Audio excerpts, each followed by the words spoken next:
Right off the bat, trying to catch the Bulldogs off guard, but it didn't work. Recovery by 23, Trevor Berry. Trevor's usually a wide receiver for this Bulldogs team. He's 8 years old and weighed in at 59 pounds for this game. So the Bulldogs on offense at about the 50-yard line. Running to the right, looks like quarterback keeper. Looks like he's going to be pulled down for a loss on the play. And it'll be about 2nd and 12. Run by Ferris.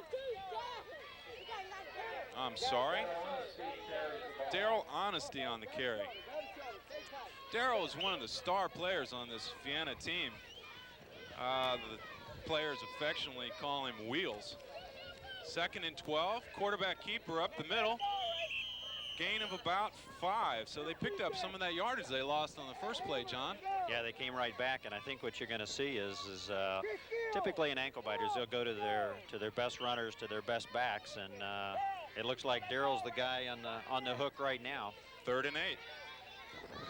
Again, a quarterback keeper up the middle, breaks free of the linebackers, and he's down at the 35-yard line of the Wildcats. A flag on the play.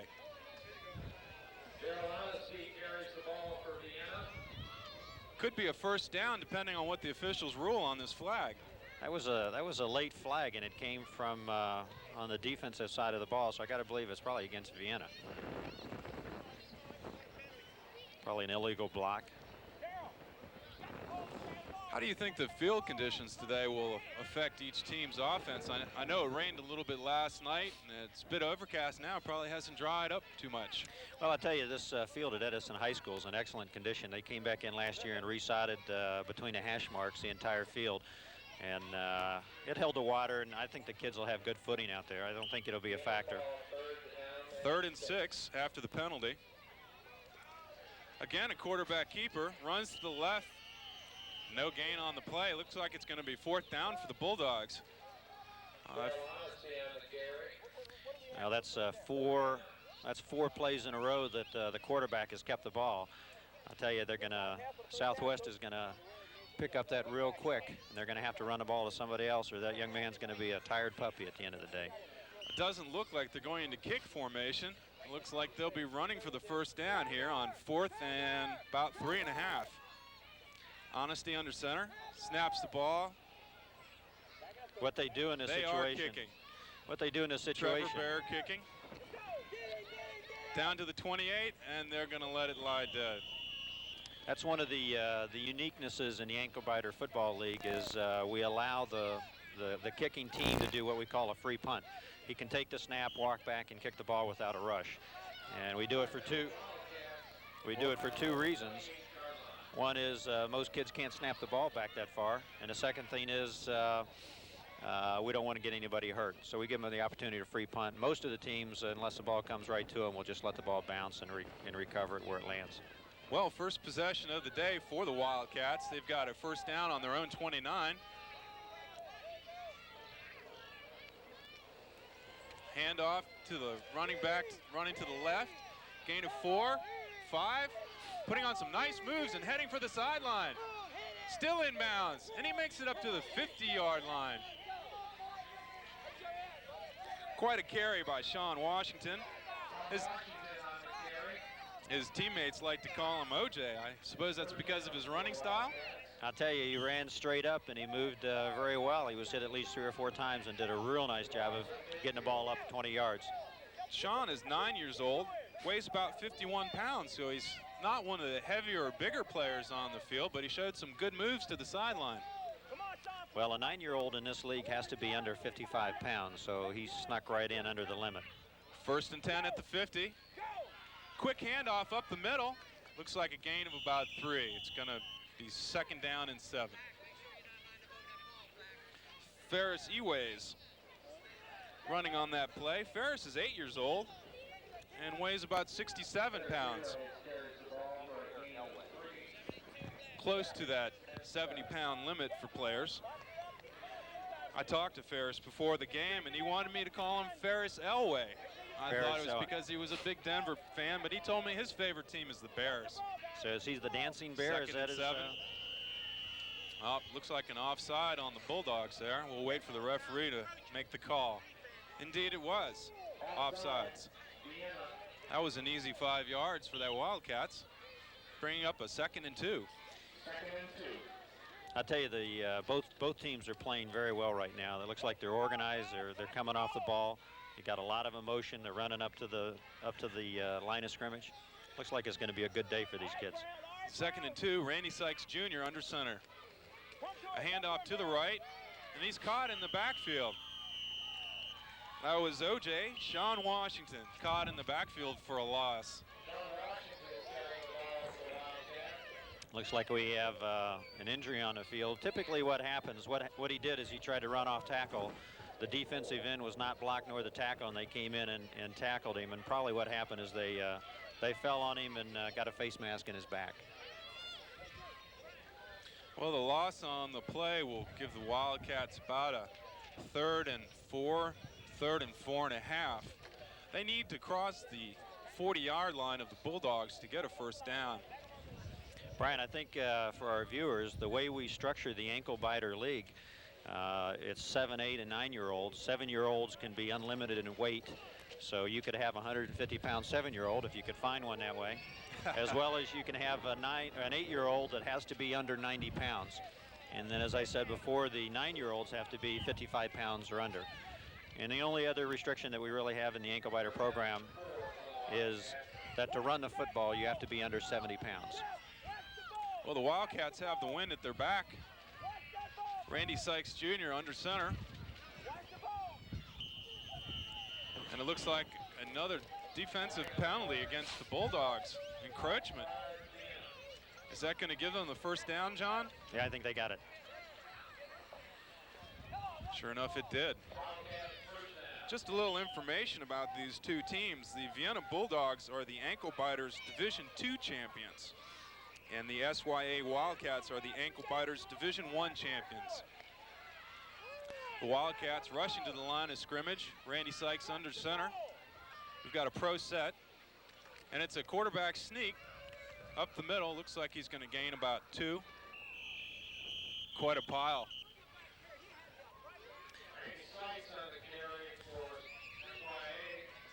Brian, you mentioned that you had 2 division champions. What we had this year in the Ankle Biter League is I think we had 21 teams. And when we have more than 15 teams in a league, we divide it into 2 divisions. And so we split it with 10 and 11 teams in the 2 divisions, and we have a playoff to determine a champion of each one of the divisions, and then they play for the county championship. This way we get more teams into the playoffs, and it's more fun for the kids. Sykes, reading the defense, gets under center. 2nd and about 8. Hands off to the right. Around in, and another loss on the play. That was 51, Chris Gill on the tackle, affectionately known as the boxer to his teammates. Gill is 8 years old, weighs in at about 68 pounds, just barely under that 70-pound limit. Well, what they're going to have to do if they're going to run wide on Vienna, they're going to have to block down on the defensive ends and take the cornerbacks out of the play. 3rd and 13 now for the Wildcats. Ball at the Bulldog 42. Hand off left to O.J. again. Ooh, and a big hit by 23, Trevor Berry.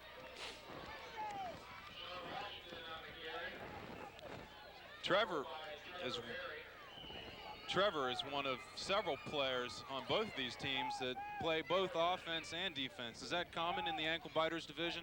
It really is, but one of the things we try to do, one of the county rules or the county policies is that all the players should play at least 1 quarter per game, and with an objective of playing at least half the game on the season. Now what you see is, I believe that the SYA team has about 23 players, and I think Vienna has like 21, 22. And it's really difficult to get all the players in for a lot of playing time when you have that many kids. 4th and 11 for the Wildcats at the Bulldogs 39. Sykes under center, calling the snap. I formation. And Sykes calls a timeout. He must have read the defense, John, and not seen what he liked. Well, it's interesting. I mean, they had a 6-man front with 2 corners and 2 linebackers and a single safety. So I'm not sure that he was going to try to pass the ball, but he had a 4th down and about 10.5 yards to go. Right before this play, we saw number 32, Sean Washington, being helped off the field. That's got to be a big blow to this Wildcats team. He's their leading ground gainer, and I hope we'll see more of him today. Oh, I'm sure he'll be back. Trevor Howard had a real good hit on him, and you know, it's cold out there, and the kids, I'm sure, even though they're running hard and they're working hard, I'm sure they're a little cold, and when you take a hit like that, it's going to jar their teeth a little bit, and he'll probably go off for 2 or 3 plays, and he'll be back. I noticed as well the coaches are allowed on the field in the huddle during the timeout. Well, we follow high school federation rules, so you can either go to the field and talk to the players or have the players come to the sidelines. 4th and 11, pro set, hands to the left, sweeping towards the sideline. He makes the corner down to the 30. He's going to be very close to a 1st down, John, but I don't think he quite made it. No, I don't think he did. That was a close spot, but looks like he came up about a yard short. Actually, about a foot short. Indeed, he did come up a little bit short, and it looks like the ball is going to be turned over to the Bulldogs at this point. The Bulldogs are rushing on your screen from left to right and into the wind. I would imagine they wouldn't try to come out passing. And sure enough, they're in their run offense. Daryl Honesty under center, runs left. Ooh, and a nice tackle by number 54. 54, I'm sorry, Brad Hall. Well, that's, Brian, that's 5 or 6 consecutive plays that Daryl Honesty has run the ball. I think if Vienna wants to do something today, they're going to have to give the ball to somebody else. Yeah, they didn't appear to be opening a big hole in the line of scrimmage for Honesty to sneak through. He's gaining a lot of this yardage on his own. Well, he ran to the outside. He had a guard with him. Unfortunately, the guard missed his block, but Daryl tried to cut back, and he got a couple yards. 2nd and 9 at the Bulldog 31. There we go. We got a handoff, little reverse. Gain of about 2 on the play. I think the Bulldogs will be looking at 3rd and 5 at their own 35. Another injury on the play. Well, these may be small kids, but they have a lot of heart. Well, I'll tell you, in the ankle biter environment, you do call a lot of timeouts, and they're not injuries per se, what you would think. They get their hands hit with face masks, or they get people fall on them, and they get 2 or 3 guys fall on a guy that only weighs 58 pounds, and you know, it knocks the wind out of them. But they pop right up, they come off, they take a break, and they're right back in the game. It's hard to keep them out. They do have to leave the game for 1 play when the clock is stopped for an injury. That's correct. Well, the Bulldogs now looking at about 3rd and a long 5 at their own 35. Honesty is under center.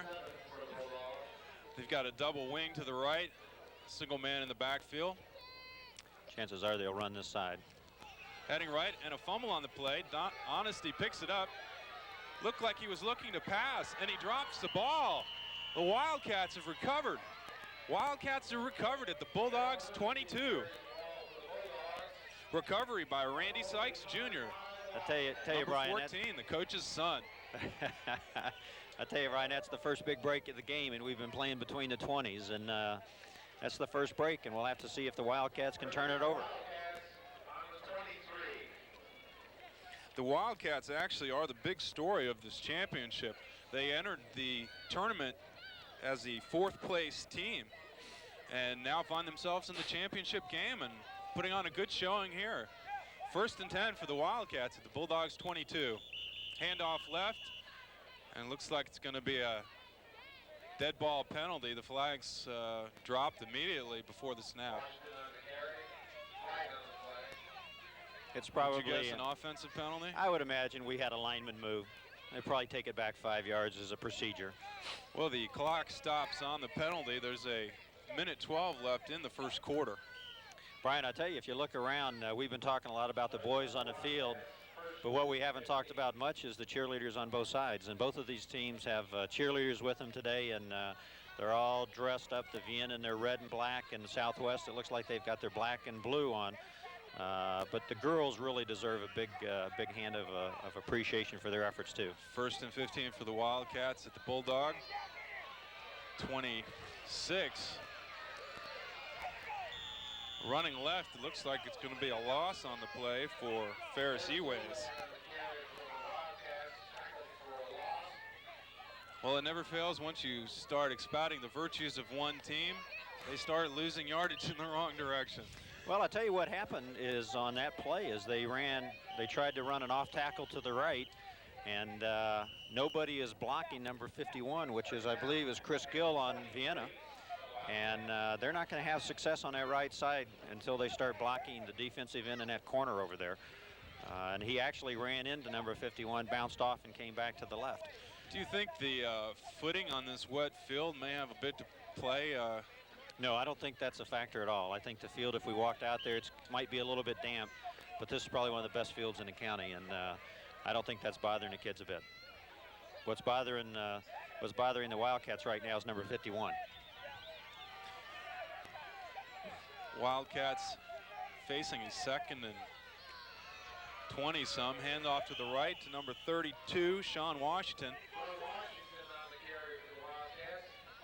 And he was stopped by number 22, Andy Forbes. It's good to see OJ got back in the game after being injured early. Well, that's the end of the first quarter. No score in this first quarter. The Wildcats are looking at a 3rd down on the Bulldogs 35. I'll tell you, I don't know if the camera crew has spanned the crowds, but we probably have a good 75 to 100 people on both sides of the field. And what that averages is 3 to 4 parents and family per player, and I think that's just tremendous participation. It doesn't look like a lot when you're in a high school field, but it's really superb to see all these parents and friends out here to watch these guys. Well, John Todd, I'm proud to represent Channel 16 here at coverage of this ankle biters game. Wildcats handoff left to OJ again, breaks through the line. It's tackled by 42, Levi Howard. Well, Brian, we really appreciate on behalf of Fairfax County Youth Football the opportunity for you guys to come down and televise this game. Well, we hope this one goes well, and maybe we can convince you folks to come back and maybe televise all the games next year at least one field or maybe both of them. Do you think that the prominence of youth football has had something to do with the public schools and the lower grades don't offer football much anymore? I think the youth leagues are some of the only outlets for some of these kids until they get up into the high school ages. That's right. We really don't have in Fairfax County a junior high football program. We've got the high schools, and the youth clubs are really the feeders. 4th and 16 for the Wildcats, handing off left. OJ again breaking tackles, coming close to the yard marker.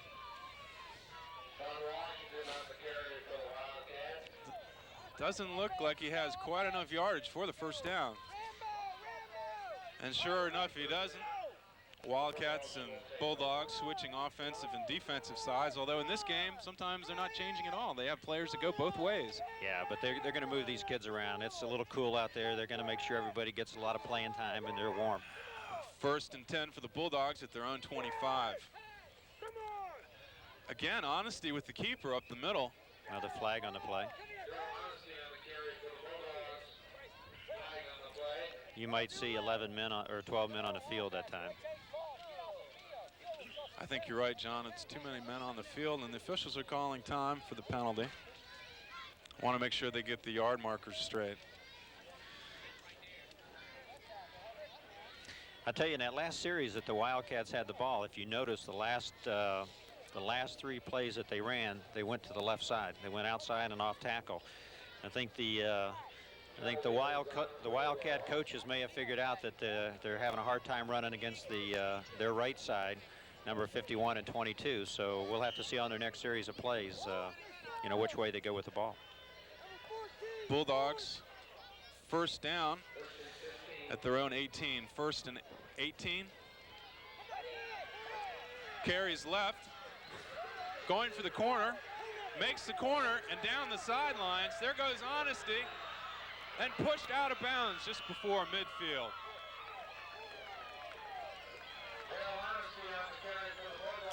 Daryl Honesty on the, pardon me.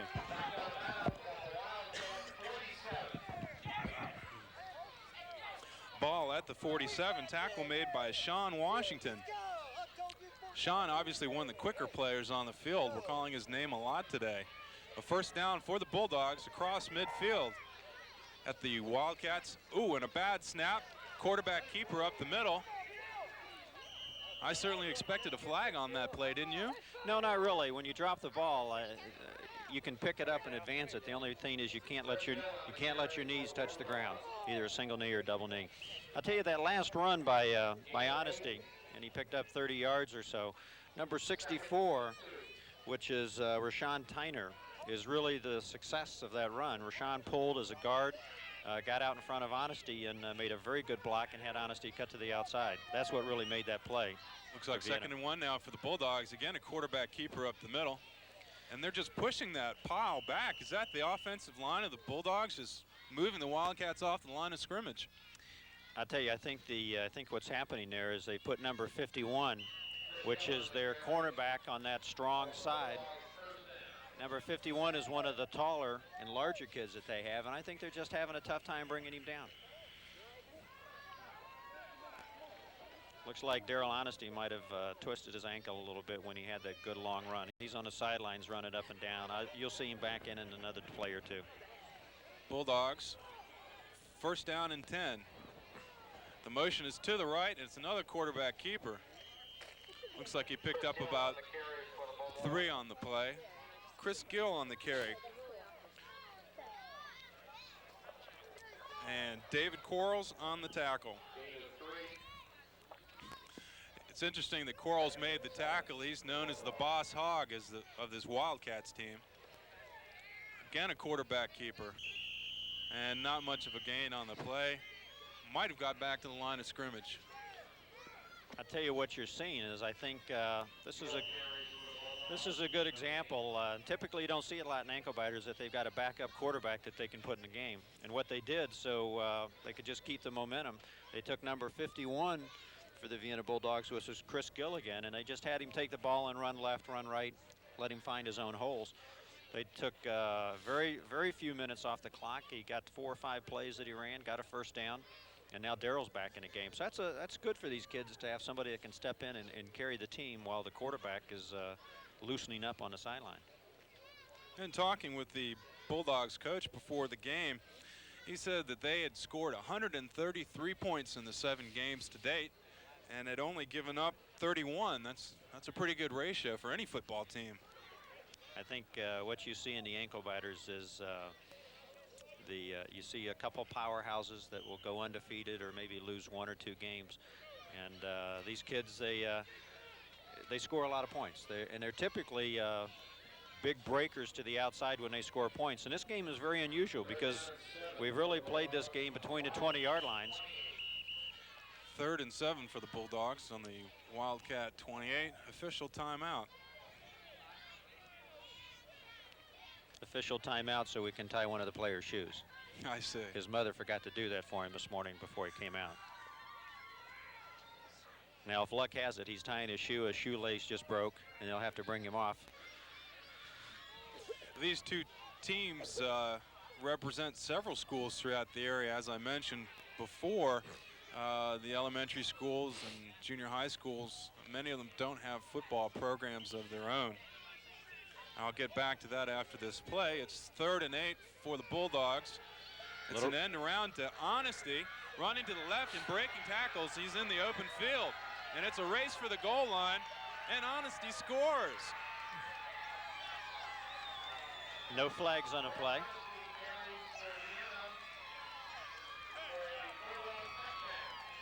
Well, John, now we have an opportunity to let our viewers know another one of the intricacies of ankle biter football, and that is the point after. How is that done? Well, what we do in the youth leagues, if the kids can kick the ball through the uprights, we give them 2 points, and if they run it, they get 1 point. And that's different in high school ball, where if they run it, they get 2, and kick it, they get 1. Well, what we try to do is we reward the kids if they can actually get it down and kick it up. With the wind at their back, you think they might try for the 2 and kick it here, or play it safe and run for the 1 point? Yeah, I think in ankle biter football, I don't think we have any kids out there that have legs strong enough that could kick it that far.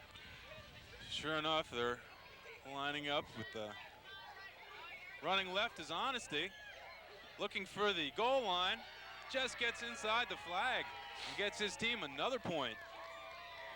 So Daryl Honesty responsible for the first 7 points in this ball game as the Bulldogs are up 7-0 over the Wildcats at the 6:26 point in the second quarter. Daryl had a good block on that play by the official, the linesman on this side of the field. He got hung up in the play and had to stop and put his hands up, and real nice block on the Wildcats. But I think you'll see that every once in a while. You see it in the pro games, you see it in high schools, that officials get caught out of position or they don't move quick enough, and they never dictate the outcome of a game, but I'm sure the Southwest kids would like to have had another shot at that one.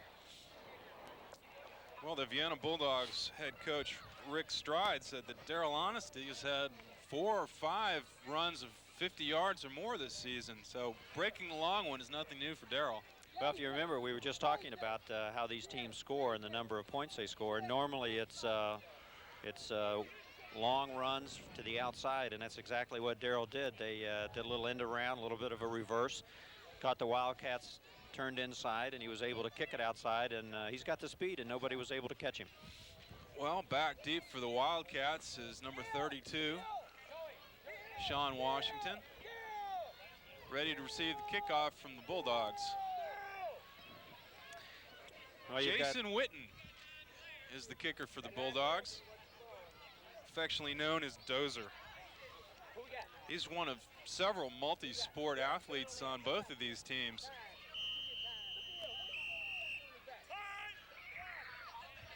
Officials call time on the field. Oh, and a little bit of miscue there by the Bulldogs, as the officials have already called time, and they're going to have to come back and kick it again.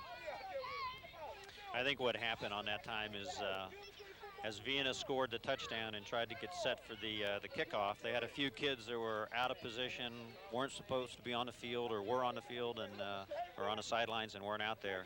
At the last minute, Vienna had to call timeout just to get their kids set so they didn't lose 5 yards. Well, we talked about the dedication of the players, and I think we should talk a little bit more about the dedication of the fans. Partly cloudy day today. We probably have a wind about 10 to 15 miles an hour out of, would you say, out of the west. But with this wind chill, I'd say it's freezing. It's cold out here. I'm glad that we're inside this booth today and not standing out on the field. We've got, in the county championships today, we have another 8 games going on up at Oakton High School. And I was up there this morning for the 75 American game. It was 0-0 at the half between McLean and another Southwest team. But it was, if you know Oakton High School, it sits up on a hill, and it was extremely cold up there. Now Jason Witten's making sure his team has got all their signals correct, and he's lined up the ball and is ready to kick. Jason's also the middle linebacker on this Bulldogs team. And the ball falls off the tee. An indication of just how strong this wind is today. There we go. We only had 10 players on the Vienna team out there. There goes number 41.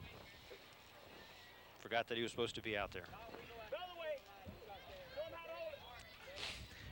Well, Brian, if you remember, when the Wildcats kicked off, they tried a little trick and did an onside kick, but Vienna recovered. We'll have to see what Vienna does here, whether they try to kick it deep or do a little trickery and see if they can get the ball back. I can't remember the last time I've seen a team start off a game with an onside kick. It's a little bit of coaching strategy there, trying to catch the other team sleeping. I get a feeling we're going to see the full kick on this one. The players are ready. The officials are ready. And another short kick to the Wildcats. The Wildcats showing good hands and dropping on the ball. Number 51 is Steve Robbins on the recovery. Steve is normally a tackle for this Wildcats team, but he says he likes baseball as well.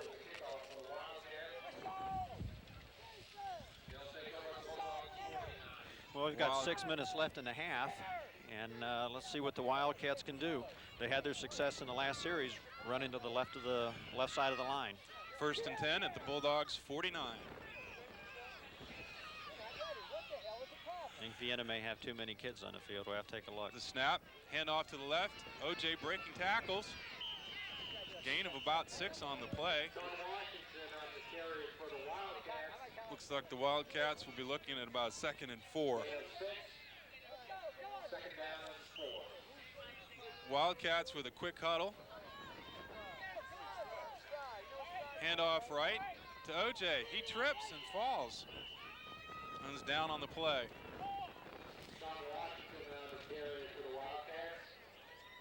If you watch that play, if we had a instant replay, again, number 51, Chris Gills, is the guy that made that play. He's playing defensive end. He's racking up tackles. Well, he stepped across the line of scrimmage as the coaches teach him, and we teach him to box, and they'll take 2 steps across and turn in. And his job is to either make the tackle to the outside or turn a play in. And he did, and number 22 was there to make the tackle. 3rd and 5 for the Wildcats.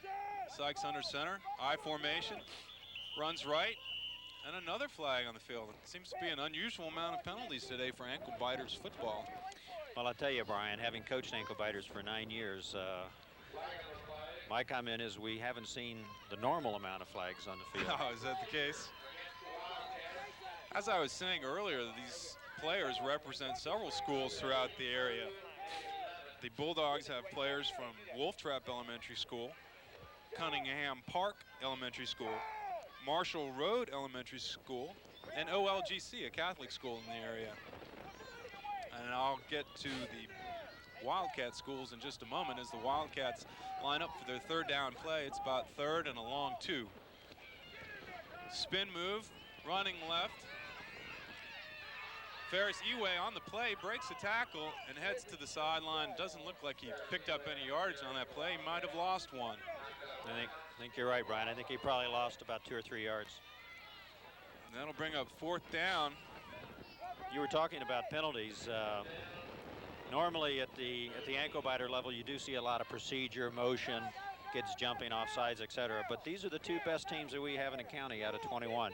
And these kids are well coached, they're disciplined, they know what they're doing out there, and that's one of the reasons we've only seen a few penalties today. And those penalties are mental mistakes, and the kids will settle down. I mean, this is the big game for them. They're 7- and 8-year-olds. We just had a defensive guy jump off sides, so they didn't call it. I formation. And Sykes calls a timeout. I'm thinking might have been some trick play on there, and they noticed that the Bulldogs had dropped deep. And Sykes probably didn't like what he saw on the defense and smartly called time to come up with a new play on this pretty critical 4th down call. They don't want to hand the ball over to the Bulldogs right at midfield. They just soon push the Bulldogs back in their own territory a bit before giving them the ball back. Actually, what they'd like to do is put some points up on this scoreboard and even it up. Well, I think what we've got to do is, or what the Wildcats have to do is just settle down and make sure they don't make any mistakes. They're only down by 1 touchdown, and they've got to play smart football. And I'll tell you, if you look at the, even though we can't talk to the coaches from up here, if you look at the defense that the Vienna team is putting together, if I was coaching the Wildcats, I would split a couple guys out wide and throw a quickie pass to one of my ends right over the middle. Their linebackers are tucked in so tight, they could probably pick up 7 or 8 yards, and then they'd have one man to beat. 4th and 12, I formation. Spins right, hands off to OJ, and a big hit behind the line of scrimmage. Galen Ford's on the tackle. Well, it looks like the Wildcats did just what they didn't want to do. Turn over the ball to the Bulldogs in their own territory.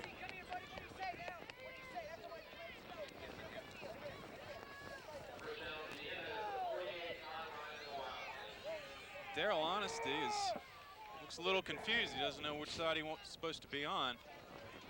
Goes in motion. I'm not sure if he was going in motion or trying to get off the field. Was there a flag down? There was on a that flag play? on the There far certainly side. was a flag down on that play. I guess another mental error. Well, that'll bring up first down again, but they're going to have a few more yards to go to get their first down. Wildcats have to be happy about this. It's going to push the Bulldogs back across the 50. Well, the Wildcats choose to decline the penalty, hoping that the Bulldogs will use up their downs before they get any more points on the board. I didn't see the call on that penalty. Obviously, it must have been a live ball foul. 2nd and 8. Quarterback keeper to the left. Still on his feet, gaining yardage. Looks like a good gain on that play, probably about 6 or 7. He's close to that yard marker for the first down. Yeah, that's number 51 again. That's Mr. Grills, and I tell you, he's playing strong ball on both sides of the field today. He's doing a superb job. Now Chris Gill is up near that 70-pound limit at 68 pounds. I'm sure he's able to drag a couple of those smaller players along with him to pick up that extra yardage. 3rd and 2, quarterback keeper, straight up the middle, barreling through. He's got the first down. I like the way he puts his head down and just keeps those legs moving. They're teaching him the right fundamentals, I think, in this ankle biters program. Well, you really have to. I mean, with 7- and 8-year-olds, you have to really teach them the technique and the fundamentals, or you're going to have a lot of disorganization on the field. Well, we're coming close to the 2-minute warning here in the first half. I'm sure the Bulldogs would like to put up some more points before halftime. Snap, Gill hands off to Honesty. Honesty running to the left, cuts inside the linebacker and picks up about 3. Looks like it's going to be about 2nd and 7 for the Bulldogs at the Wildcats 30, 31-yard line. And another injured player on the field.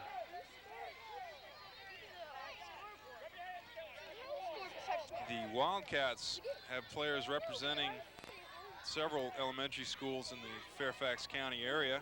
Centerville Elementary School, London Town Elementary School, Cub Run, and Poplar Tree Elementary School.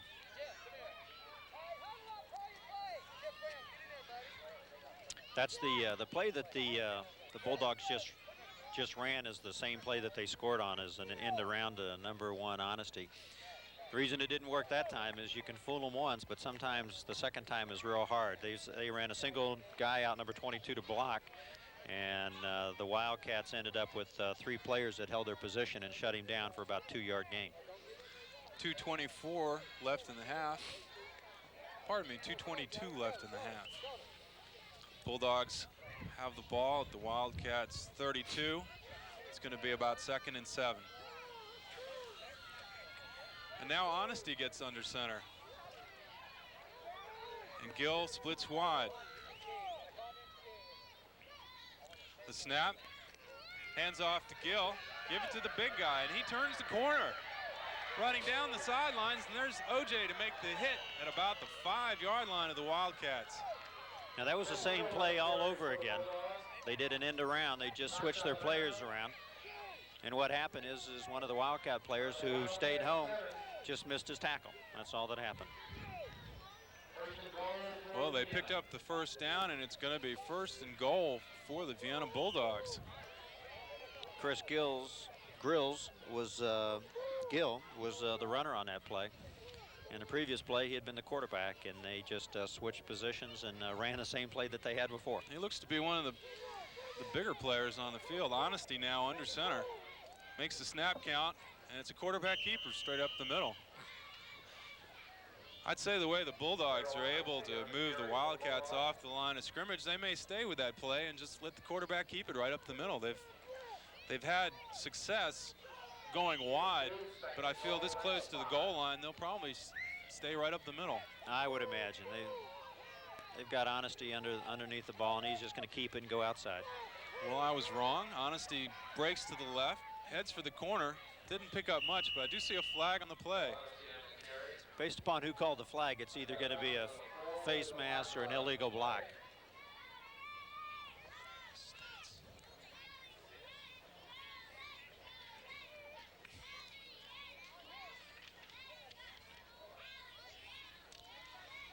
Well, as we're watching the Bulldogs trying to get some more points on the scoreboard before halftime, I've got some information from the first quarter. The Wildcats picked up 2 first downs and had a total of 18 yards rushing, no yards passing. I'm sorry, that was the Wildcats. Now we've got a timeout. We've got 1:21 left in the half. The score is 7-0 for the Vienna Bulldogs. Stay tuned. We'll be right back. People in Pueblo, Colorado can't really say why they do things better than most. I was born with a green thumb, I guess. Of course, it's got nothing to do with Pueblo being the home of the Consumer Information Catalog. Just a little something I made for science class. No, it's got nothing to do. Hours and hours each week drilling with these players and trying to avoid penalties such as this. You get the ball that close to the goal line, you want to be able to punch it in. Now those are just normal mistakes. The kids are excited. They're 7- and 8-year-olds, some 9-year-olds out there, but they're just excited. And Honesty under center. It's 2nd and goal at the Wildcats 19. Honesty running right, trying to get around corner, showing a good stiff arm there, and he makes the cut to the corner and picked up a little bit of that penalty yardage back. In the first quarter, the Bulldogs had 3 penalties for 20 yards. I'm sure they've upped that total now. The Wildcats staying relatively penalty free, only having 1 penalty for 5 yards. Honesty had a good gain on that play. Number 11, Eway, for the Wildcats, had him in the backfield, but that stiff arm just allowed him to go right around. Honesty running left on the quarterback keeper. He's got a big hole and 2 players out in front of him. He's picking and choosing his opening. And it looks like he picked up a good 5 yards on that play, and they're back down to the Wildcats' 10-yard line, but I'm afraid they're going to be looking at 4th down and goal. 4th and goal from about the 10-yard line, so Bulldogs looking to the sideline, trying to see what the play selection is going to be. It's a critical call here. They don't have a chance to pick up another first down. It's either score here or turn the ball back over to the Wildcats. We've only got 39 seconds left, and I think if we look in the repertoire of the Bulldogs, they basically either had quarterback up the middle, quarterback keep to the outside, or they've run that in around with a couple different players. If I was a betting man, what I would probably say is they're going to give number 51 the ball, and they're going to do the end around. Give it to the big guy. Give it to the big guy and let him go end around. I was talking before about teaching the players the fundamentals of the game, and I think one of the fundamental strategies of the game is ball control and field position, and you certainly see that in the ankle biters division. Many times the team won't be able to pick up a first down, and they're going to hand the ball right over to the other team. They want to make sure if they're going to do that, they're not going to be in scoring position, and I think that's the case here. Honesty takes the snap. Unfortunately, a flag before the play. Well, they're getting a lot of procedure plays, and it's one of 2 things. Either they got too many kids lined up on the line of scrimmage, or when they do the quarterback to the outside, you've got a guard or a tackle that starts to move before the snap of the ball. But we've had 3 or 4 procedure calls in the last probably 2 minutes.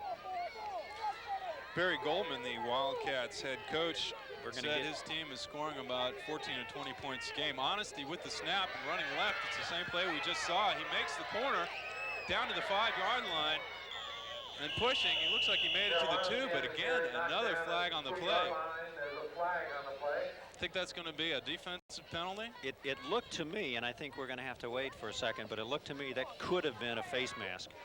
It looked like the Wildcats may have reached up to make the tackle and grabbed Honesty's face mask. But we'll have to take a look, see who they talk to. Well, they're talking to the Wildcats. So it appears it's against Vienna, so it's probably another block down on that side. If they decline the play, the ball will go over to the Wildcats with just 28 seconds left in the half. You think they'll just sit on the ball and let the half run out, or really try and make something happen with such a short amount of time left in the game, being down 7-0? Well, I tell you, nobody's thrown the ball yet. I wouldn't throw it if I were the Wildcats this close to my own end zone. No, and throwing it into the wind, I think they're going to keep it on the ground. I think what I'd do is go right back off tackle to the left side, maybe try to run a reverse to the left side. But I think the Wildcats, what they need to do is just keep hold of the ball, run it a few times, go into halftime. They're only down 1 touchdown. They'll get the ball in the second half. Vienna should kick off to them. So I think I'd just regroup a little bit and work on my passing game at halftime. Wildcats lining up at about their own 3.5-yard line. The play's a quarterback keeper. Sykes carries on the ball to the right. Looks like he picked up about 3. It's going to be 2nd and 7. Clock is running. Only about 10 seconds left in the half. I don't know if they're going to be able to get another playoff here before halftime. No, I don't think so.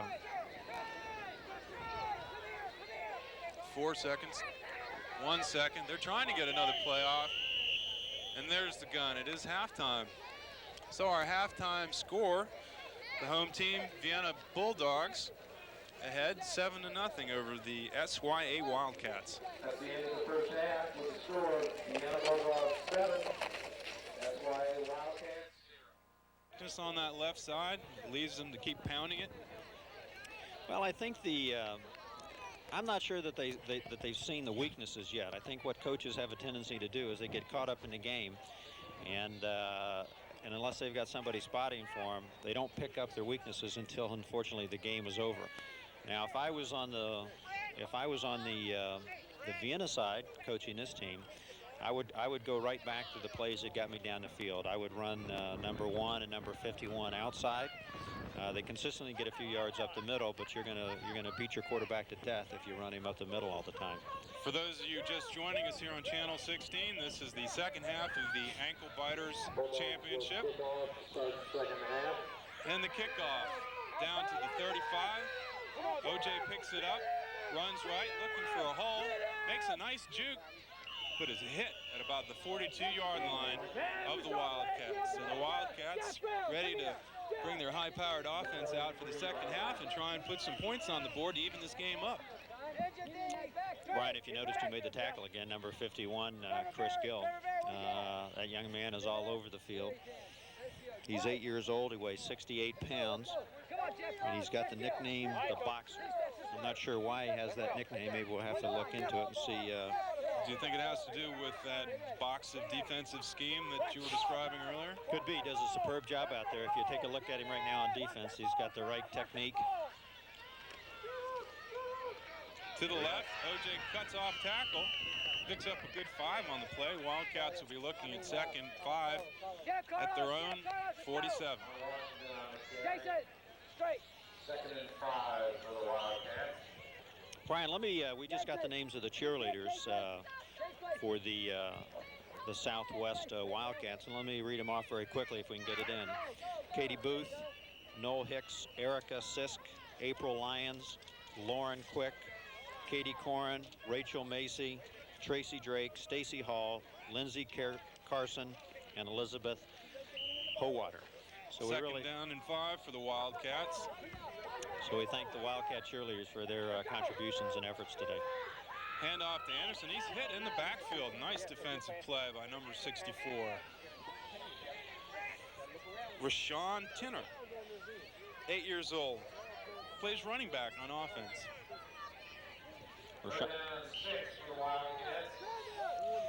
Third down and 6 for the Wildcats at their own 47. Chris Gill, try to be a little more aggressive, okay? I noticed that the Bulldogs seem to alternate their quarterbacks depending on the play that's called. The Wildcats are pretty much sticking with their number 1 guy, Randy Sykes Jr. Randy Sykes under center, takes the snap, spins left, hands to his left, breaking tackles across the line of scrimmage.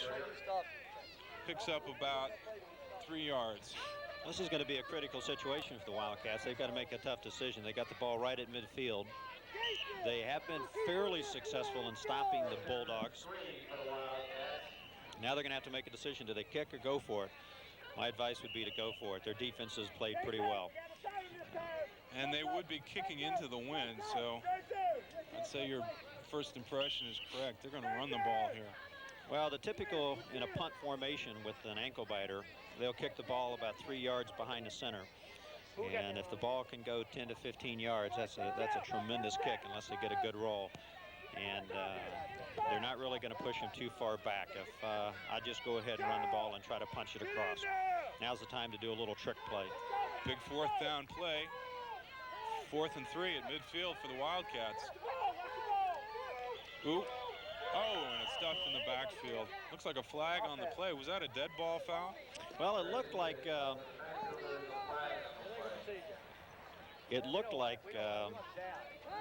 Vienna may have moved, but they probably were pulled offside by the Wild Dogs. So it does look like it's an illegal procedure. You're right, it was illegal procedure. That'll push them back 5 yards. Probably change their play selection for this big 4th down call. I know they'd like to get it across midfield and into Bulldog territory. Now they got a real tough play. They've got to pick up 8 yards. Now it might be, they might want to think about punting now. Sykes under center, I formation, spins left, hands to O.J. Washington, and he only picks up about 2 on the play. It looks like the ball is going to go over to the Bulldogs in the Wildcat territory.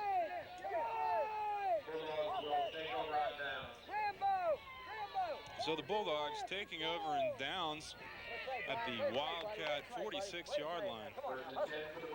They've got the wind at their backs. I'm wondering if they might try a pass here. I'm not sure if they have a pass in their game plan. We've got some folks up here from the Vienna team. They say they do have a pass, but they haven't needed it so far today. Daryl Honesty under center, makes the call. It's a keeper, runs left. He's looking for a hole. He finds the hole. Nice moves, juking left and right. Someone's got a hold of his jersey, and they're going to gang tackle him. Daryl Honesty is going to be down at the Wildcat 24-yard line. There's a marker on a play. It's going to be a hold against Vienna. They're going to bring the ball back to the spot with a 10-yard penalty. Oh, that's too bad for Daryl. He really displayed some excellent cutting and slicing moves on that play, looking for his hole, following his blockers, and running upfield with the ball. But you're right, they're going to bring this one back. You know, that was a shame on a penalty because they threw the penalty on the right side of the offensive line, and he was running to the left. And, you know, that's an unfortunate penalty, but that's the name of the game. If you look back at that play, number 64, Mr. Tenner was out there again blocking for Honesty, and he really made that play happen. 1st and 16, Gill now under center, takes a snap, runs right. Nice play by the outside linebacker, came up to make the stuff. Quarterback couldn't get around the end, and there's going to be a loss on that play. Well, we're seeing an offense by the Bulldogs. It's similar to what we saw at the end of the first half. They're moving backwards. Well, it was an interesting call. They had a double slot to the left side, so they had most of their backs, their 2 backs and a receiver on the left side, and they ran a naked bootleg on the quarterback, you know, back to the opposite side. And the Wildcats did a superb job of having their defensive end stay home and box. And they really shut them down. Looks like an injured player on the field on that play. That's Mark Armstrong being helped off the field. Officials holding up play while they get him off the field. It's going to be 2nd down and 16 for the Bulldogs at their own 49. Gill under center, takes a snap, runs right, finds a hole. He barely picks up the yards they lost on the last play, and I see another flag.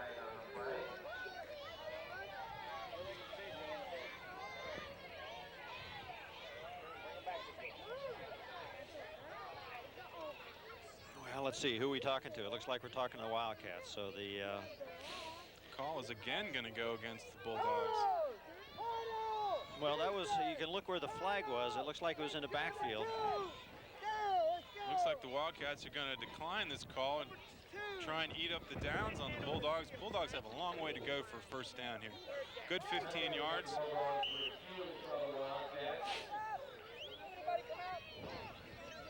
Let's see who they have at quarterback for this play. It looks like it's going to be Daryl Honesty again, the speed burner. He loves to run left. Let's see if they go left here. Sure enough, they do. Finds a hole to the left. Nice juke to the outside. He's looking for the sideline. He's picking up yardage across the 40, 35, and out of bounds just at about the 32-yard line. Daryl Honesty on the carry for the Bulldogs, knocked out of bounds at the 30-yard line. For your Bulldogs, first down. Daryl Honesty is just racking up the yardage in this game. I don't know what his total yardage is for the game so far because of so many penalties have been called. But he certainly is one of the premium players on this Bulldogs team. Coach is sending in a new play. That's interesting. We had a conversation between the referee and number 55, Jason Witten, that time, Dozier. And we'll have to have his mom and dad ask him what the conversation was after the ball game. Well, and speaking to Rick Stride before the game, he said that Dozier's one of his main players, mainstays of that Wildcat defense. I'm sure he's acting as a captain for the team and want to know just exactly what the officials are looking at. Okay, we've got Daryl under center again. Honesty takes the snap, runs left, finds a big hole off tackle, showing some speed up the middle. He's heading for the goal line, trips, stumbles into the end zone. It's a touchdown. Second touchdown of the day for Daryl Honesty. Big hole opened up on the left side, John. It looked like they were looking for him to head for the sidelines. He just cut it towards the center, and the middle was wide open. That was a tremendous play. We noticed number 55, Jason Witten. One of the rules that we have in the ankle biter league is that in order to carry the ball, you have to be 70 pounds or less. But we also have another rule that goes right along with that you must be under 70 pounds to be put in a position to carry the ball. And one of the things Vienna's doing, which is really not kosher to the rules, but they're using number 55 as a back. He's not getting the ball, but they're using him to block on sweeps. And that's, the coaches might want to relook that. That's not. Back it up, guys. Back it up. So we want to have Vienna take a look at that. That's. Well, the Bulldogs convert again on the point after attempt and take a 14-0 lead here at the 4:34 point of the third quarter. They always tell you to go with the home team, although neither one of these teams is actually home at this field.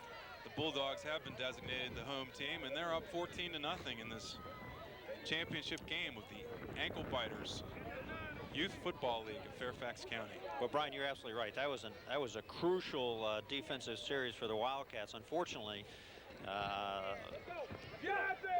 the Bulldogs were able to capitalize on it. So this is really we got 4 minutes to go in the third quarter. I mean, the Wildcats aren't out of it, but they certainly have their backs against the wall right now. They have just not been able to mount any kind of an offense.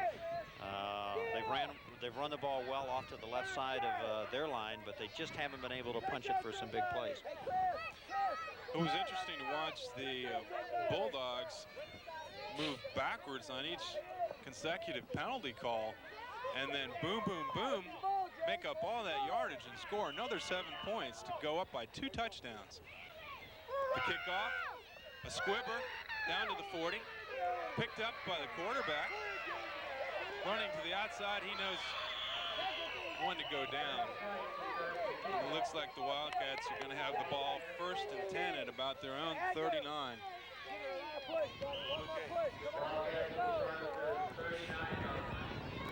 Well, the tackle on that time was made by number 53, who was the kicker. 55. Okay, the kicker. And that was kicker. Jason He's Witten. also the middle linebacker, obviously a key player for this Bulldogs defense. So that was a good play by the kicker. Normally they teach the kicker to kick the ball and then lay back. Randy Sykes Jr. Kick to the middle. Under center, ready for the snap, 1st and 10. Spins left, it's a keeper, looks for a hole, breaks 1 tackle, Ooh, and gets gang tackled. Picks up about 3 on the play. Looks like it's going to be 2nd and 7 for the Wildcats at about their own 44-yard line. That was a very good gain. It looks like the Wildcats are going to go back and throw at the Bulldogs a little bit of their own medicine. The quarterback kept the ball that time and ran to his left side, which is, from what we've seen today, is the weaker of the two sides on the Vienna team. So we'll have to see if they continue to pound that left side for a few yards. Well, just a little over 3 minutes left in this third quarter. As I stated, it's 14-0 Bulldogs. Wildcats on the offense now, trying to push it across midfield into Bulldogs territory and get some points on the board. Sykes takes the snap. There's a little reverse. Running right, breaking some tackles. He's almost got enough for the first down. John, did you get an opportunity to see who was carrying the ball that time? Well, it's number 24 that carried the ball, Mark Armstrong. Mark Armstrong, a 9-year-old. We got to give Mark full credit on that because he ran a reverse, and number 51 Gills and number 1 Honesty were standing there waiting for him, and that young man made some excellent cuts to get the first down. He really deserves a good credit for that run. Well, the hard thing about that play is he has to traverse practically the width of the field before he can make his cut to go upfield, and he was still able to pick up positive yardage. Well, think about it, Brian. Think of those short legs and how many steps he had to take. The snap, spin left. Quarterback keeps it, looking for a hole. Just gets back to the line of scrimmage. I'm not sure if the Wildcats have any passing plays, but I think it's time to uncork them. It's time to start throwing the football a little bit. Well, they're showing more offense here in the second half than we saw from them in the first half. I think maybe the coach got them together at halftime. I saw them running a few plays actually at halftime, trying to come up with an offense that's going to break this tough Bulldogs defense. Well, when you only have 24 yards in the first half against 22 of the Bulldogs, we're going to have to go back to some of the basics, like Sykes pass under play. center. 2nd down and 9. Hands to OJ. Stutter step. Nice cut. Finds a hole. Picks up 6 yards. Looks like it's going to be about 3rd down and 2, 3rd down and 3.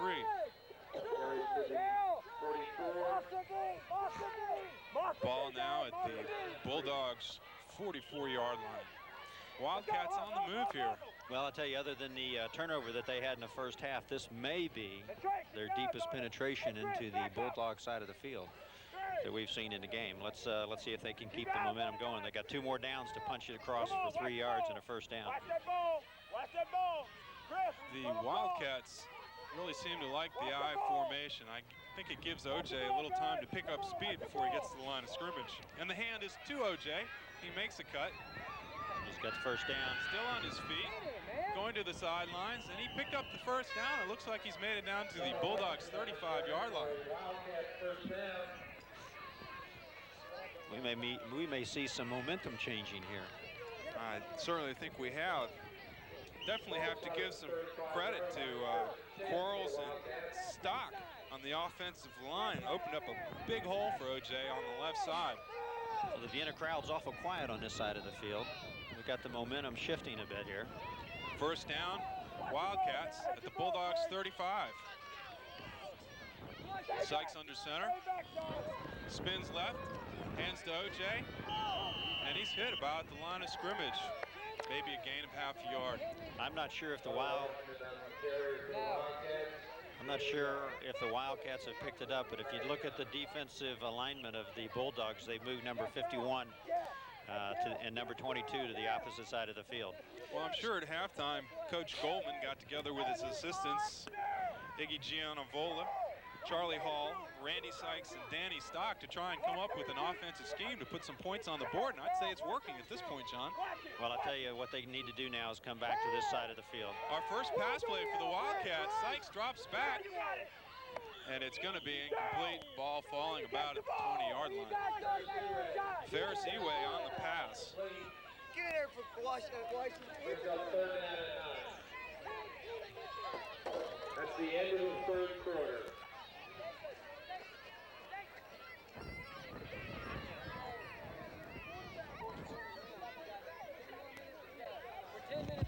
We're 10 minutes away from 14-0 Bulldogs. 10 minutes away. You ready to go in, buddy? I'll tell you, that was it was kind of a wobbly pass that that Ferris threw that time.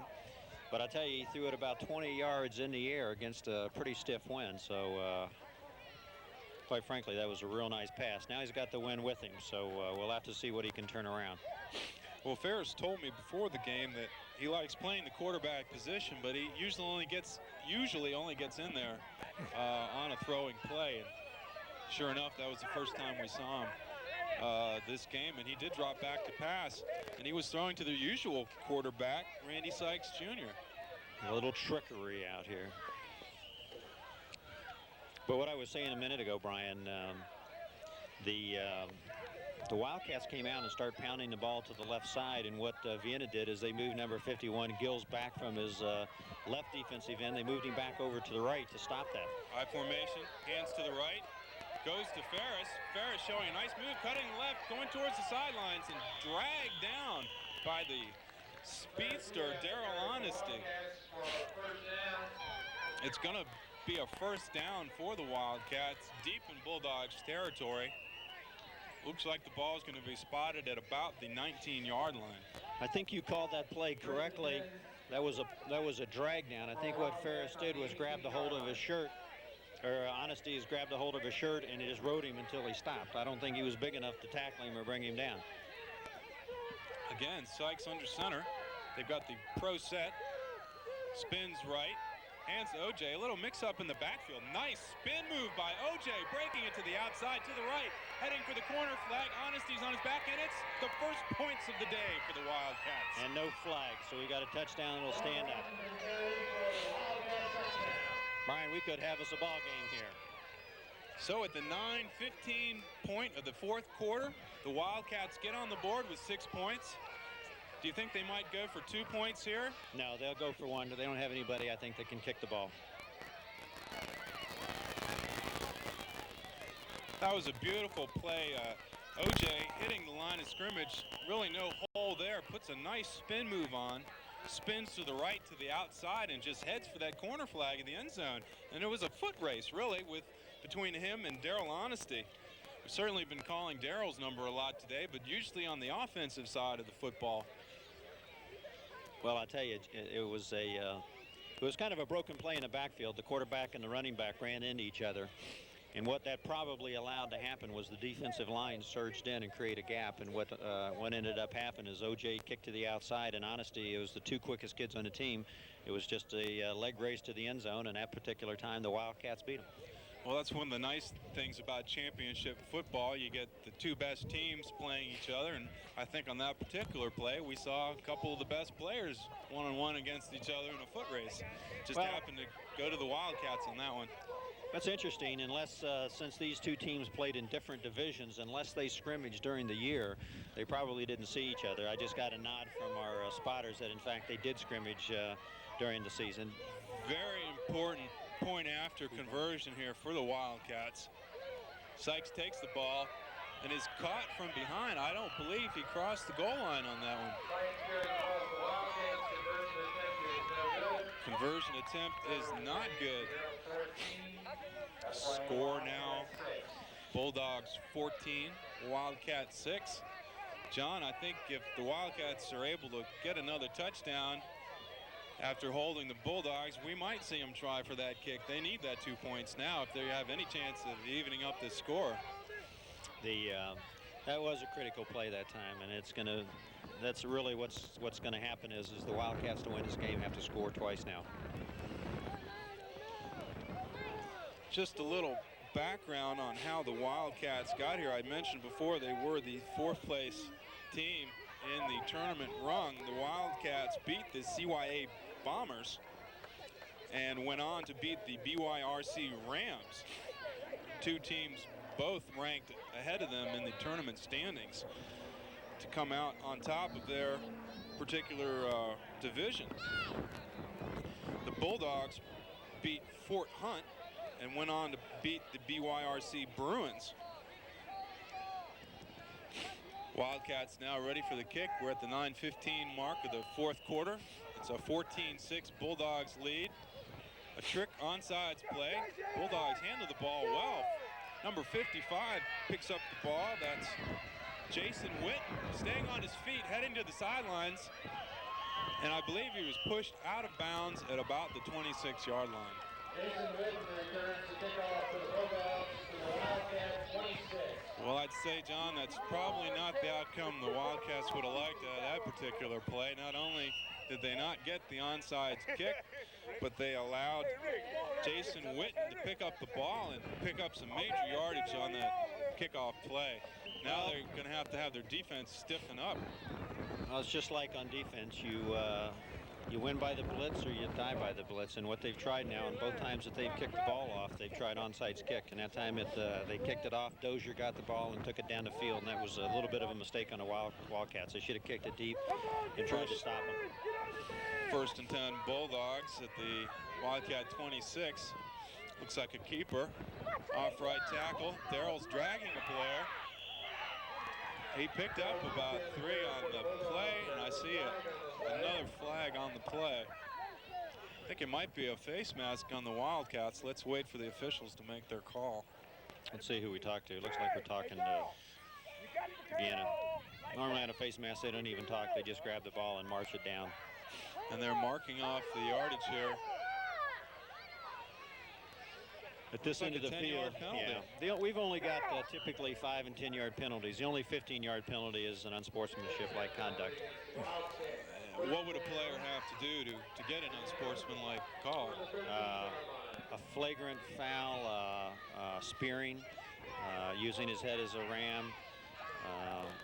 Snap to the left, hands off to 64, looking for the corner. Defense strings it out very nicely. I don't think there was any gain on the play. Rashawn Tinner carrying the ball. One of the bigger players on the Bulldogs team, but he didn't manage to pick up much yardage on that play. The Bulldogs will be looking at 2nd and 9 at the Wildcat 11. Well, the Bulldogs certainly have shown an explosive offense. Shouldn't take them but one play to get in from here if they can keep from any of those mental errors we talked about earlier. Keep them moving in the wrong direction. You're absolutely right. The last time they were down, they ended up scoring, but they were moving in the wrong direction there for the few plays. We'll have to see if they can keep their wits about them. Honesty under center, single back, hands left to the big guy, 51, breaking tackles through the Wildcats line. He's still on his feet, and he scores.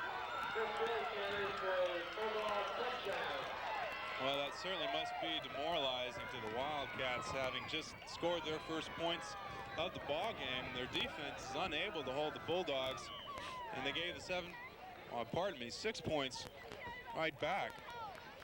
Well, that's the first time, I think, if I can remember, that the Bulldogs have actually handed off to a back off tackle. They've normally kept the ball and run with a quarterback or did the end around. Well, it was interesting on that play. Darrell Honesty handed off to Chris Gill, and Chris has at turn spelled Darrell as quarterback. So really the same 2 players still running the ball. The point after attempt. Gill crosses the line of scrimmage, but I noticed several flags on the play. I think we may see this play again. Flag on the play. That's probably a procedure play. Bulldogs lead 20-6. No, I'm sorry, I'm wrong. The attempt failed. So our score at the 7:43 mark of the 4th quarter is Bulldogs 20 and Wildcats 6. Wildcats all going over to the sideline after that last score. I'm sure they're getting a pep talk from their coach, Rick Stride. I'm sorry, from their coach, Barry Goldman. Well, we've got 7 minutes and 43 seconds left in the game, and the score is 20-6. I think at this point in time, the Wildcats really need a good return. They need to pick up a touchdown very quickly to get back into this thing.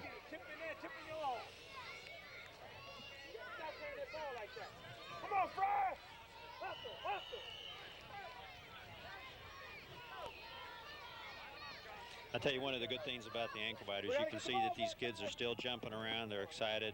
They may be down by 2 touchdowns, but you couldn't tell it. They're jumping up and down. They're excited. They're having a good time. The coaches just looks like they're taking number 83 off the field for the Wildcats, which is Justin Long. And it was real clear that Justin didn't want to come off the field. So he must have got dinged in that extra point attempt, and so they're putting somebody back there for him. Well, the Bulldogs are getting ready to kick off now after their third score of the game. They're going to turn it over to their ninja defense to try and hold these Wildcats and keep their lead in this game. They've only got, as I said, 7:43 left in the fourth quarter. We're ready for the kick. 55, James Witten back to kick. And here's the kick.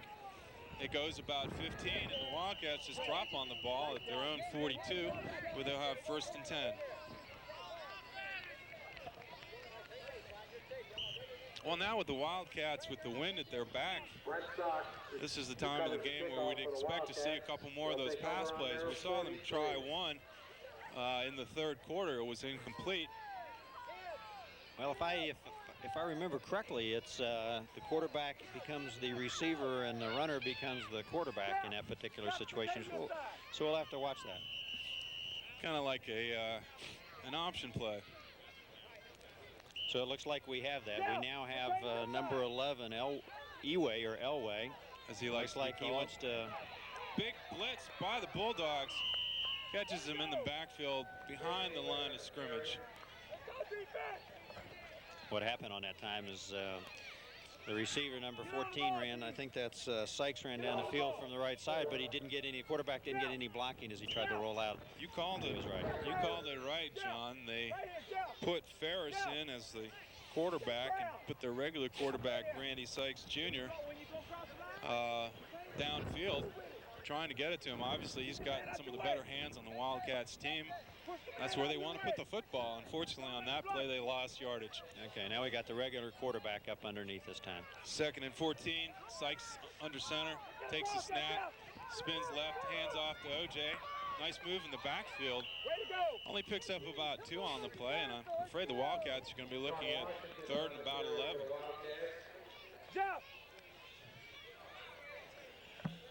A little over 6 minutes left in the fourth quarter.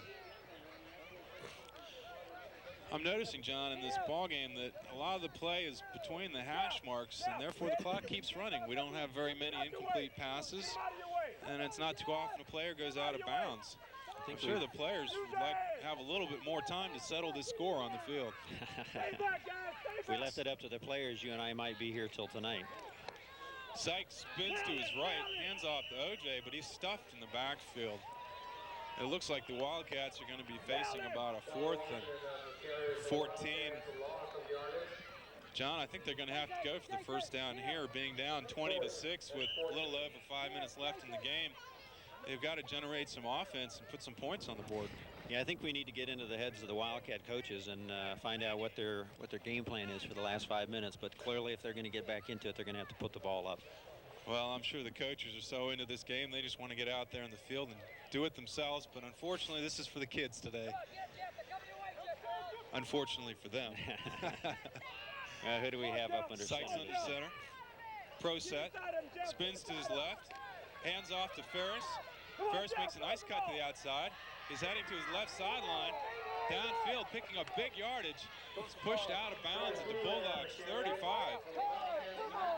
So the Wildcats picking up the kind of yardage they were hoping to pick up throughout this whole quarter. And unfortunately, it looks like he's hurt on the play. I think he landed on his backbone, but he'll be all right. These kids wearing a lot of protection. John, can you tell me a little bit about the equipment that the kids are wearing? Is that provided by the county, or do they all bring their own equipment? No, we, from the county perspective, we don't provide any of the equipment. That's the obligation of the youth organizations.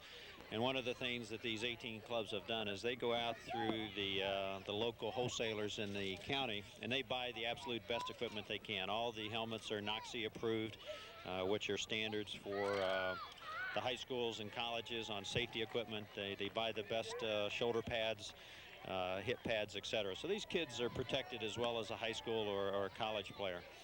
Going back to that last play, that was an off-tackle play to the left side. It was tight there, so the runner kicked to the outside. The guy that made that happen and turned that first down for him is number 24, Mark Armstrong. First down Wildcats at the Bulldogs 35. Sykes under center.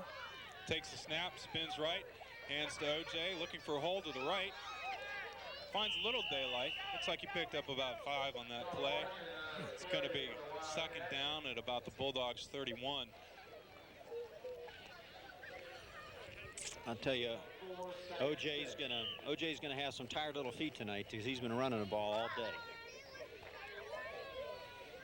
I wonder if they have a halfback option pass. We'll give it to OJ and send number, who we're going to send down. We'll send Randy Sykes down the field and have OJ run to the outside and then throw it to him. Spread the defense out a little bit, try and find an opening. Second down and 6 for the Wildcats, and the officials have called time. Looks like a equipment problem on one of the Bulldogs. We were talking about the equipment. I think we should state as well that the football is a smaller size than that which they would use in high school or college. It's a K2 ball. It's about 2 sizes smaller than what the high schools use. Yeah, Brian, what we have in the county is based upon the age and weights of the kids. We use 3 different balls, and the largest, the kids that play at the 150-pound team use a ball equivalent to the high school players. But this is a K2, and it's about, as you said, it's about 2 times smaller than a high school ball, but it's still quite a bit bigger than these kids' hands. Well, the Wildcats call the timeout. It's obviously a very important possession for them. Time dwindling down in the 4th quarter. 3 minutes, 54 seconds to be exact left in the 4th quarter. For those of you just tuning in, it is 20-6. Vienna Bulldogs lead. The Wildcats could put some points up on the board here. With an onside kick, they'd have a chance to even up the score here before the clock winds down to 0. I'm sure that's what the coach is telling them now in the huddle. They're saying, don't think about that final score. We have to score here, then worry about that next score. Don't be thinking too far ahead. This is what we have to do right now. We want to blow them off the line of scrimmage, open up the hole for OJ. He's got the speed to outrun probably just about anybody except Daryl Honesty on that defense.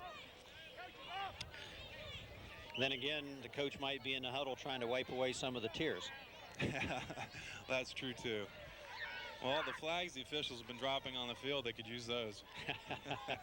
I tell you, these kids play with a lot of emotion, a lot of heart, and when they're down. Sykes Jr. under center. They've got a pro set. Handoff goes to the left.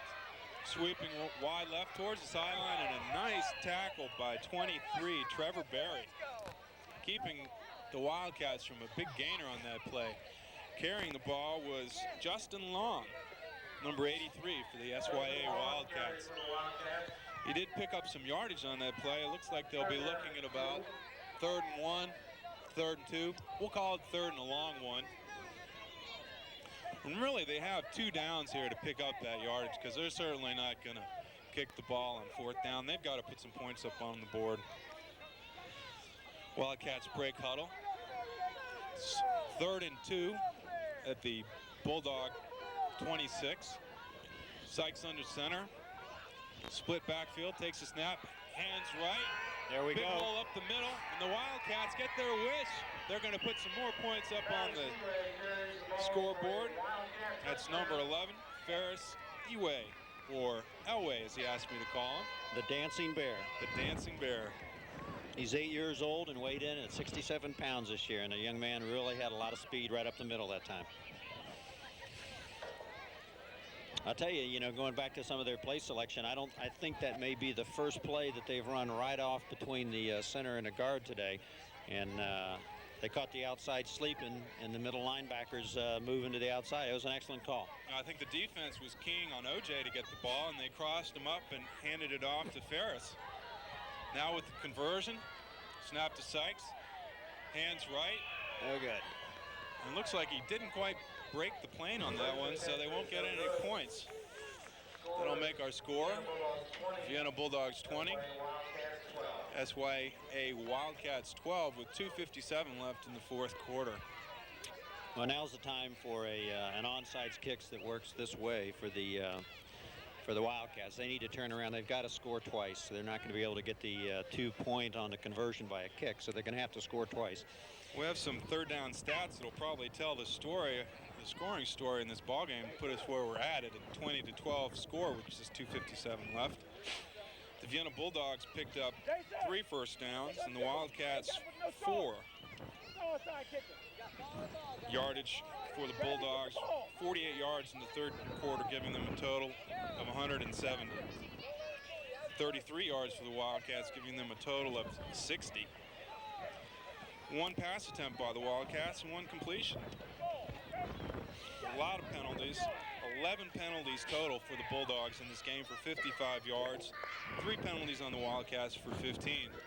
Wildcats set and ready for their kickoff here. As you said, John, we'll probably see an onside. Waiting for the referee's signal. If I remember the first half stats, that means Vienna's up to about 165 to 170 yards total offense. 54, Brad Hall doing the onsides. Doesn't look like it went the required 10 yards on that kick, John. No, it didn't go 10 yards, and the Wildcats recovered. Now, typically what Vienna will do is just accept the ball at that position rather than take a penalty. Bulldogs taking the ball on the Wildcat 47.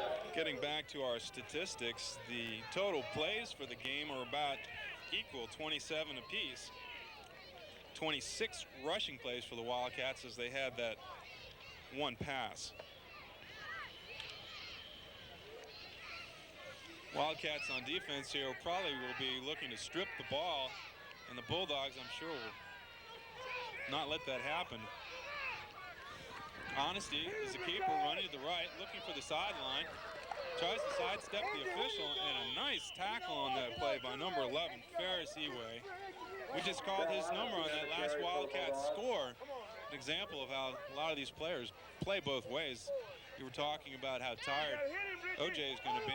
I think they're all going to be pretty tired, John. Yeah, I think they will. This has been a big day for them. They worked hard. They started practice the first Monday in August. Coming up to the 2-minute warning. There's 2 minutes left in the ball game. Bulldogs have a first down. Pardon me, second down with 8 yards to go. Darrell Honesty picking up 2 on that play. Ball is spotted at the Wildcats' 45-yard line.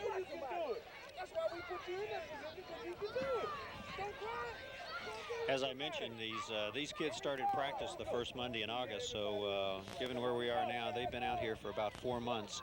Before school started, they practiced 5 nights a week, and now they practice 3 nights a week while school's going on, and a game on Saturday. Snap to Honesty, keeper up the middle. Somehow the ball got to number 64, Michael Shields. Ball goes to number 14, Sykes. I think he snapped it right out of his hands. He's breaking straight upfield, right down the middle, and the Wildcats are back in this ball game. They could have a chance to tie this game up.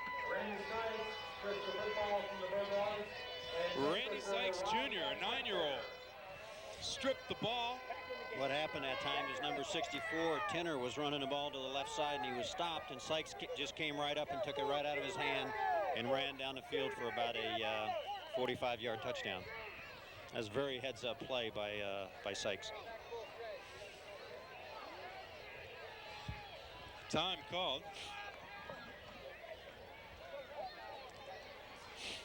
Unfortunately, what's going to happen now is they'll go for the extra point and may get it, but I don't think that I don't think they have anybody that can kick the ball, so they can get one, but what they're going to need to do, they've got to score again in order to win this football game.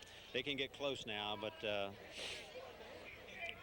unfortunately, it's not going to be enough for them. They're going to have to do an onside kick, a hard onside kick, recover the ball, and do another play just like they did, strip it. Well, for those of you just joining us here, we've really got a nail-biter here in the final few minutes of this ball game. The Bulldogs have been dominating the game so far, put 20 points up on the board. The Wildcats have come storming back here in the fourth quarter, and it's now 20-18. Wildcats going for the point after attempt. Hand off to OJ. He breaks the plane, and he's going to score that 1 point. It's going to be a 20-19 game with a little over a minute left. And again, John, I think we're going to see the onside kick. It's almost an offensive weapon in this game. Well, this is a perfect example of a rule that we changed for the kids that may have come back to haunt the Wildcats in this game. In high school, you get 2 points when you run on an extra point. In youth ball, you get 2 points when you kick it. So it's an interesting dilemma that we have right now. And these kids have played hard, and this is the way it ought to be with this kind of score. I hope the viewers will stay with us after the final whistle. We're going to interview the coaches and some of the key players in this game and try and get a little insight as how the players felt it went and what their aspirations are for the next season, since this is the end of the season for them, isn't it, John? This is the end of the regular season for both of these teams. Now, what'll happen is today, Vienna up at Waters Field is running what they call their JKJ Bowl game. Now, I'm not sure if they'll run it next weekend also, but normally this will be the end of the season for these two kids, for these two teams. Chances are both these teams have banquets scheduled for tonight, and they'll do a lot of celebrating with the players, parents, and cheerleaders. Probably hand out a few individual achievement awards and get the kids excited for the next season. That's what it's all about. You want to teach these kids some fundamentals and make sure they have a lot of fun so they continue to come back into the program. Wildcats ready to kick off. They're 1 point down. Oh, there's a chance. Onside kick, but it looks like the Bulldogs have recovered right about midfield. I'm sure that's disappointing for the Wildcats.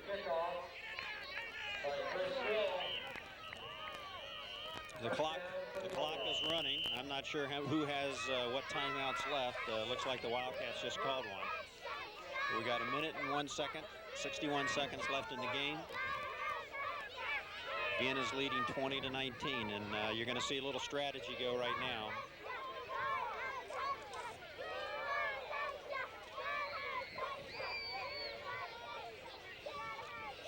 Well, the ball spotted just over the 49-yard line of the Bulldogs. I'm sure the Bulldogs are aware that all they really need to do here with a minute and 1 left in the fourth quarter is run out the clock. I'm sure the coach is out there in the huddle stressing to them. They want to make sure that they get the fundamentals down. The snap to the quarterback. They want to have sure hands on the ball. And on the other side of the line of scrimmage, I'm sure the Wildcats coach has told them to hit hard, try and strip the ball, and see if they can't get some more points here before the end of the game. Well, Daryl Honesty drops back and kneels, obviously trying to kill the clock. Another timeout has been called by the Wildcats. They got one timeout left remaining for the Wildcats, I believe. So they'll have one more opportunity to stop the clock, but I'm pretty sure we'll see Daryl Honesty drop back and kneel again and try and take this into the locker room with a one-point win. It's going to be a tight one. They can stop the clock, as you said, one more time. What Daryl has to be careful of is he doesn't take too many steps back because he's moving the ball closer to their goal line. So they'll stop the ball or stop the clock one more time, and I think we've got in youth ball, in high school ball, 20 or 30 seconds between. And Daryl does ball drop sets. back and kneel. Wildcats, without any timeouts remaining, have to let the clock run. It must be pretty disheartening for these players. They had a great comeback in the fourth quarter, have gotten within a point, and now all they can do is sit and hope the Bulldogs fumble a snap. Really, that's about their only hope at this point. Well, they have to do a snap it one more time and kneel, and the game's over. As I understand, when these two teams scrimmaged during the season or before the season started, the Wildcats actually came out on top. Honesty snap and kneels. 17 seconds, 16, 15. It looks like the clock is going to wind down towards the end of this game. And the Bulldogs, I'm sure, are already thinking about their celebration. And they are starting to celebrate on the field. These kids are excited. Oh, they are. This is a big day for them. There you have it. Final score, Vienna Bulldogs 20, SYA Wildcats 19.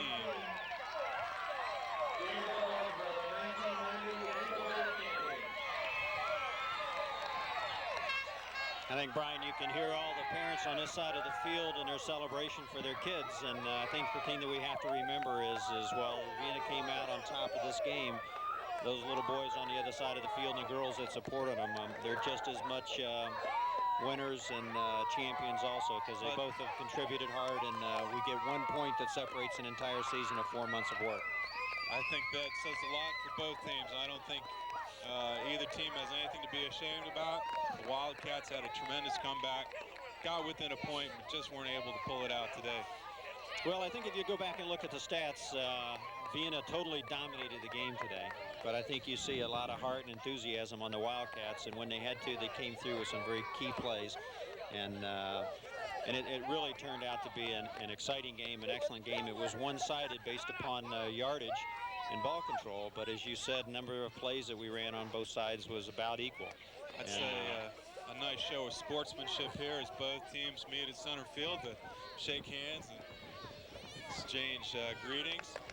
And if you notice, the cheerleaders are on the field too. So as I've said before, they're as much of the organization as the boys are, and these boys will sleep well tonight and they'll have a great afternoon. Well, to our viewers, I hope you'll stay with us. We have some post-game interviews coming up. John and I will be trying to dissect the intricacies of this game and find out what the turning points were, who the main players were, and have a little bit of insight from each of the coaches and what their coaching strategies are. Hello, viewers. I'm here with the Wildcats coach, Coach Goldman. Coach, what was your offensive strategy going into this championship game with the Bulldogs? We just wanted to play our game, straight ahead football, just run the ball hard, try to beat them on the line, just straight ahead football. That's our game.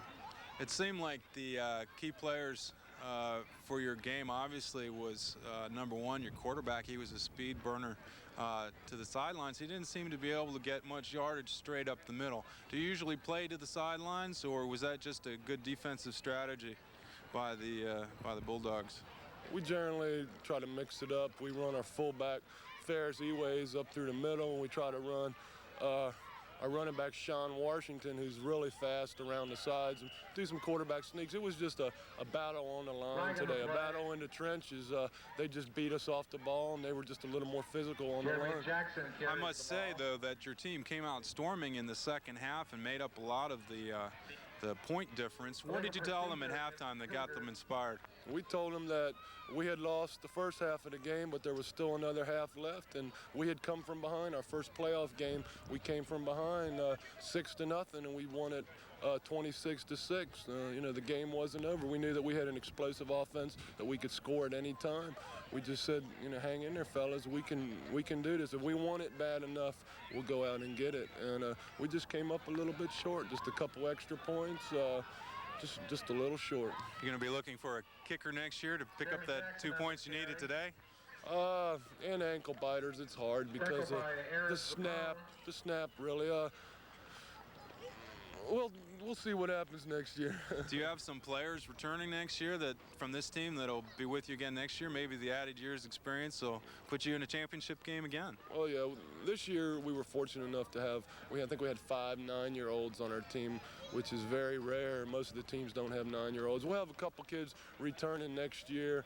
A couple of our linemen, we got some 7-year-old linemen who are pretty big, and they'll be back next year. I'd say we'll probably lose 80% of the kids. Well, Coach, I want to congratulate you on an excellent season. Your team fought valiantly through the playoffs and got here into the championship round with the Bulldogs. You only lost by a point. That's no reason to hang your heads. I want you, on behalf of myself and our crew, to congratulate your players and best of luck in next season. Thank you, and I want to congratulate Vienna. They played a whale of a game, and it was great. We'll be back next year. Thanks, Coach. Thanks. And now we have Coach Stride from the champion Vienna Bulldogs. Congratulations, Coach. What was your strategy going into this championship game against the Wildcats? Well, for the last 2 weeks, we had a rain out last week, so we had 2 weeks to prepare for this game. Our main concern defensively was to stop number 32. He's a whale of a running back, and we knew that coming in today. I think our defense did contain him very well. He's a tough guy to hold back. Any minute he can break away for a big play on you, and we knew that. Offensively, we knew we had to keep control of the ball best we could and not make mistakes. And we tried to just hound on the basics over and over with the kids, and I think they did a real good job. We made a few mistakes, had a few offside penalties, but take those away, I think all in all, they played a real good game. We was pleased with what they did. I'd say that your kids showed a lot of character, noticing that the totals on the penalties were far more in the Wildcats' favor. The Bulldogs were moving backwards at a time and then seemed to march right down the field and score points as if it didn't matter to them. There's some sort of pep talk or psych talk that they helps them overcome those kinds of hurdles? Well, I don't know. At times, as coaches, sometimes our guys, we give them a few pep talks. As far as the penalties, that's just mental mistakes. You know, they're not concentrating. Defensively, we generally don't give them those offsides penalties. Like today, we were jumping offsides. They were going on a longer snap count. A lot of teams go on a 2 or 3 snap count. They were going on 3 or 4, and a couple of times we jumped. We don't generally do that, but I guess perhaps it was just they were a little nervous, I guess, today, being the big game that it was. Who would you say were your key players today that really made the difference for you in this championship? Well, today we had a guy come around for us that he's only quarterbacked in 1 game this season. He come in, number 51, Chris Gill, and really did a real fine job. He ran the ball well, drove and got some nice hard yardage for us. Daryl Honesty, number 1, has got us here this year basically with his offense. And Wheels. The Wheels, Mr. Wheels. We call him the Wheels. He's a little 7-year-old, and we're looking forward to having him coming back next year. Big guy for us on defense, of course, is Jason Witten, number 55. He's been able, in most games, to contain the middle and shut down the middle, shut down that run. And we rely on our defensive ends to box the corners and the corners to contain outside. And we've been able to do that pretty well this year. We've give up 31 points this season, and then today we give up 19, so that gives you the offense that this Centerville team had is a very high-powered offense, and we knew that. Yeah, they scored all their points in the second half and must have given you kind of a score there. You must be pretty happy they weren't able to convert with the kick and tie the score there at the end of the ball game. Definitely so. We were sweating it out there, and the clock didn't seem like when it said 9 minutes, it wasn't moving fast enough for me. I'd like to see it move a little quicker. Do you have many players returning from this championship team that we might see next season? Not a lot. Several of them are going to be moving up to the 75-pound weight division. You know, they play as 7, 8, and 9-year-olds, and they have weight restrictions on the kids. 9-year-olds can only weigh 55, so the 9-year-olds will be gone. The heavier 8-year-olds will be moving up because they'll be over the weight for 9 next year. But we do have, I guess, probably 7 7-year-olds. I'd have to double-check my sheet coming back next year, and hopefully they'll all come back and stick with football and have a good time with the team. Well, Coach, I'd like to congratulate you again. A 20-19 win over the Wildcats. You're the champions in the ankle-biter division. Any last words you'd like to part with? Yes, I would really like to thank all my coaches that have helped this year. We had Ed Witten, who basically ran our offense. Mike Chiselka was the defensive man.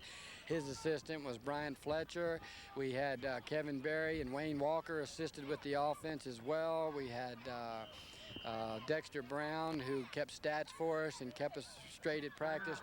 We worked together as a group, and all the coaches did a good job, and I'd really like to thank them for their time and help that they contributed. It made it a whole lot easier for me. Well, congratulations again on a championship season. Thanks a lot. Best of luck to you and the kids. Okay, bye-bye. Well, that's it for our championship coverage of the Ankle Biters football. Again, the score was 20-19, Bulldogs over the Wildcats. This presentation has been brought to you by Channel 16, your Fairfax County government station.